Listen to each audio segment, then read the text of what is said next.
নমস্কার বন্ধুরা, কেমন আছো? আশা করছি সকলেই ভালো আছো। আজকে আমি তোমাদের বানিয়ে দেখাবো দোকানের স্বাদে ঘুগনি রেসিপি। তো ঘুগনিটা বানানোর জন্য এখানে আমি নিয়ে নিয়েছি কিছু হলুদ মটর। তো এখানে 200 গ্রাম মটর আছে। মটরটা আমি ভালোভাবে জল দিয়ে ধুয়ে সারা রাতের জন্য ভিজিয়ে রেখেছিলাম। তো দেখতেই পারছো মটরটা খুব ভালোভাবে ভিজে গেছে। মটরের এক একটা দানা খুব সুন্দরভাবে ভিজেছে। এখন এই মটরটা আমি দিয়ে দেবো একটা প্রেসার কুকারে। তো মটরগুলো আমি প্রেসার কুকারে দিয়ে দেব। বন্ধুরা, ভিডিওটা স্কিপ না করে পুরো ভিডিওটা দেখার অনুরোধ রইল। আশা করছি তোমাদের ভালো লাগবে। তো মটরটা প্রেসার কুকারে দিয়ে এখন দিয়ে দেব পরিমাণ মতো জল। জলটা দিয়ে আমি দিয়ে দেব 1 চামচ লবণ আর 1 চামচ হলুদ গুঁড়ো। তো লবণ হলুদ জলের সঙ্গে ভালোভাবে মিশিয়ে ঢাকনাটা বন্ধ করে আমি 3 থেকে 4টে সিটি মেরে নেব।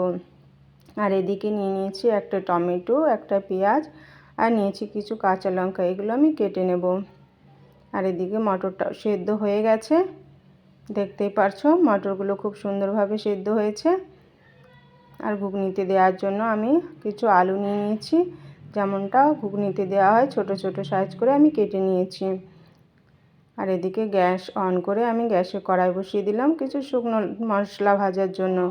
তো এখানে নিয়েছি আমি 4টে শুকনো লঙ্কা, 1 টুকরো ডালচিনি, দুটো ইলাইচি, 2টো লং আর কিছু গোলমরিচ। তো এই মশলাগুলো ভাজতে টাইম লাগে, তো একটু আগে দিলাম।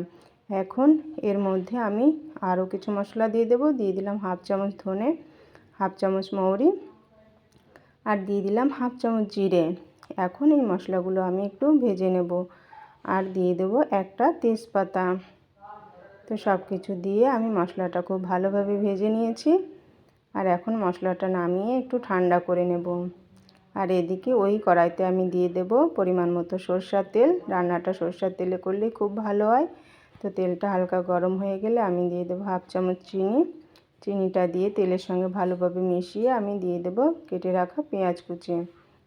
তো পেঁয়াজটা দিয়ে আমি বেশি ভাজবো না, একটু হালকা ভেজে নিয়ে আমি দিয়ে দেব কেটে রাখা কাঁচা লঙ্কা। তো দেখতেই পাচ্ছ পেঁয়াজটা আমি খুব বেশি ভাজিনি। তো এখন কাঁচা লঙ্কাটা দিয়ে আবারও আমি একটু ভেজে নেব।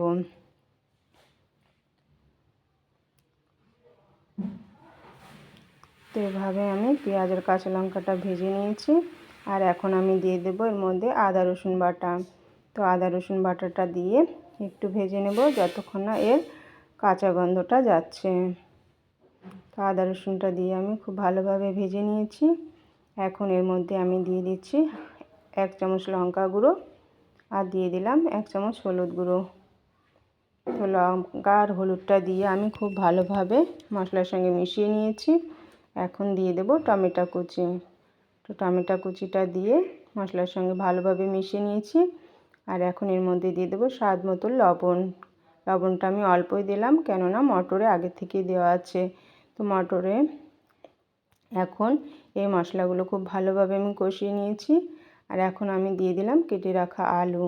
আলুটা দিয়ে আমি মশলার সঙ্গে খুব ভালোভাবে মিশিয়ে নিলাম।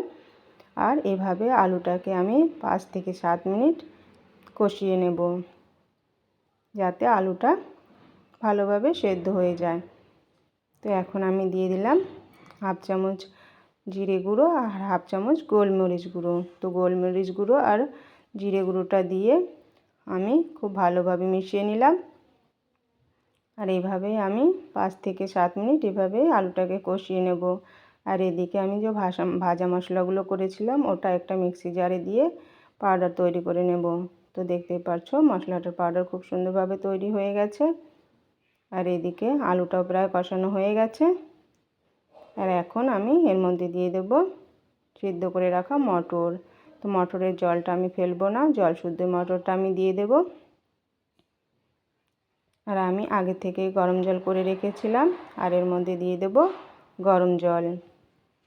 তো জলটা তোমরা তোমাদের পরিমাণ মতোই দিও। তো জলটা দিয়ে যখন জলটা ফুটে আসবে তখন আমি দিয়ে দেব, এখন দিয়ে দিচ্ছি সেই গুঁড়ো মশলাটা। গুঁড়ো মশলাটা এখন এই জন্যই দিলাম, এতে টেস্টটা একদম দোকানের মতন আসবে আর এর কালারটাও খুব সুন্দর আসবে। তো এইভাবে মশলাটা দিয়ে আমি 5 থেকে 7 মিনিট জাল করে নেব। তো বন্ধুরা তোমরা এইভাবে বানিয়ে দেখো, একদম দোকানের মতন ঘুগনির টেস্টটা আসে। তো আমিও বানিয়েছিলাম, একদম দোকানের মতনই টেস্ট এসেছিল। তো দেখো এভাবে আমি 5 থেকে 7 মিনিট মটরটাকে জাল করে নিয়েছি। আর এখন আমার ঘুগনি রেসিপিটা কমপ্লিট হয়ে গেল। তো বন্ধুরা, তোমাদের যদি ভালো লাগে তাহলে একটা লাইক, শেয়ার, কমেন্ট করো। এখন একটা প্লেটে আমি সাজিয়ে নিচ্ছি। নিয়ে নিলাম মটর ঘুগনি, আর দিয়ে দিচ্ছি উপর থেকে পেঁয়াজ কুচি, আর দিয়ে দেবো উপর থেকে কিছু কাঁচা লঙ্কা কুচি, দিয়ে দিচ্ছি গাজর কুচি, গাজরের জায়গায় আপনারা শসাও দিতে পারেন। তো এখানে আমি দিয়ে দিলাম ধনেপাতা কুচি, আর দিয়ে দিচ্ছি তেঁতুল জল, আর উপর থেকে কিছু নমকিন দিয়ে দিলাম। তো বন্ধুরা, আমার এই ঘুগনি রেসিপিটা যদি তোমাদের ভালো লেগে থাকে তাহলে একটা লাইক, শেয়ার, কমেন্ট করো। আর চ্যানেলে নতুন হলে প্লিজ চ্যানেলটিকে সাবস্ক্রাইব করে দিও। আর যারা সাবস্ক্রাইব করে রেখেছো তাদের অসংখ্য ধন্যবাদ আমার পাশে থাকার জন্য। তো আজকের মতো এখানে শেষ করছি, দেখা হবে নতুন রেসিপির সঙ্গে।